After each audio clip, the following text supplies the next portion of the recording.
原来把小苏打涂抹在梳子上面，作用这么厉害，解决了家家户户的大烦恼，简单又实用，一起来看看吧。大家好，我是鹏鹏。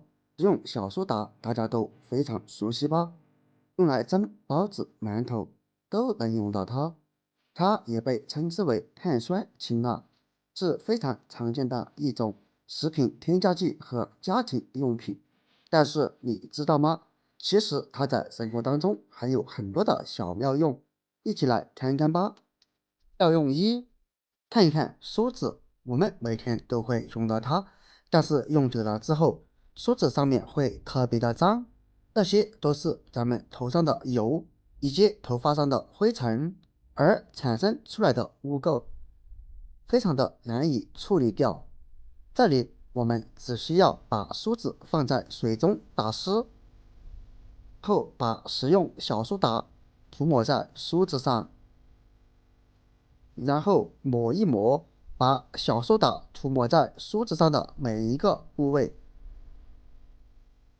不知道你平时洗梳子的时候是用的什么方法呢？如果洗不干净，那么就用食用小苏打来试一试。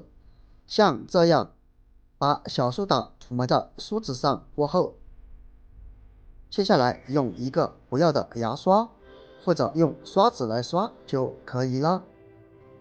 这样可以非常轻松的把梳子上面的油脂和脏东西给刷掉。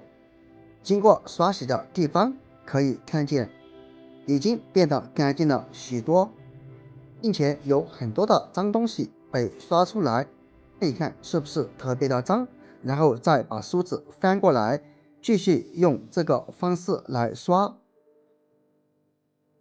通过这个方法，不管你再油再脏的梳子，都可以轻松的让它干净如新。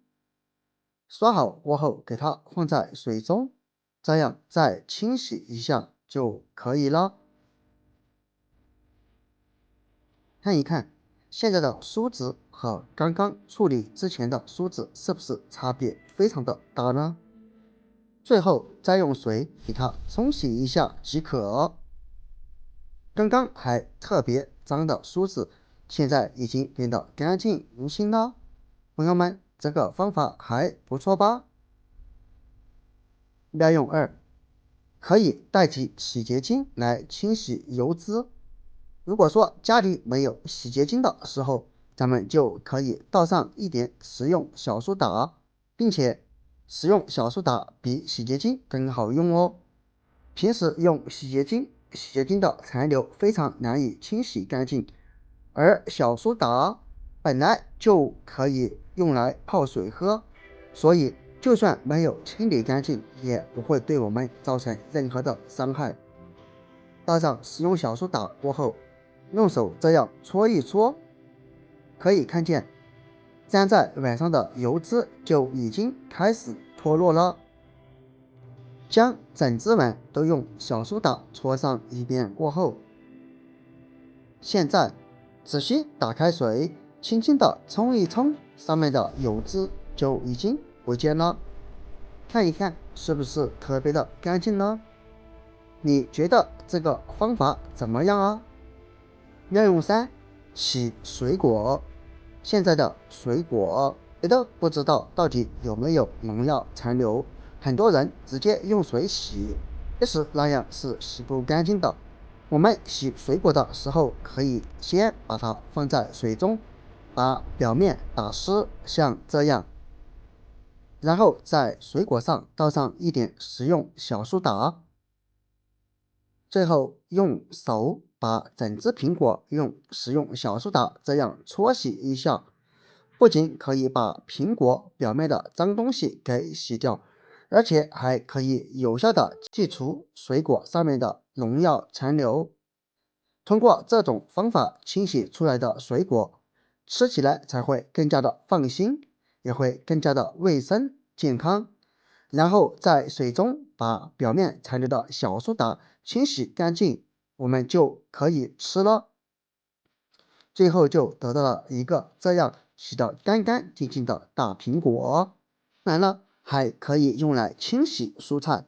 现在的蔬菜好多都是大棚种植的，上面可能有农药残留，还有很多催熟剂，直接洗是洗不干净的，吃了也不健康。所以无论清洗什么蔬菜，我们都可以给它撒上一点食用小苏打，即是像黄瓜之类的蔬菜，这种蔬菜咱们不会去皮，所以在吃之前一定要给它清洗干净哦。尤其是喜欢吃生黄瓜或者凉拌黄瓜的朋友，在吃之前一定要用食用小苏打在表面给它搓一搓。这样一来，我们清洗的蔬菜，无论它是不是大棚蔬菜，都是有益无害的。通过这种方法清洗出来的蔬菜，吃起来更加的健康，也更加的放心。不知道平时你清洗蔬菜有没有用这个方法来洗呢？怎么样，朋友们，没想到吧？原来食用小苏打在我们生活当中还有这么多的妙用，当然还有更多的妙用在这里就不一一说了。比如说，食用小苏打，它可以用来去除异味，或者放在冰箱里面。你还知道更多它的妙用吗？可以在下方评论区分享出来哦。好了，今天的视频就分享到这里了，我们下个视频不见不散，拜拜。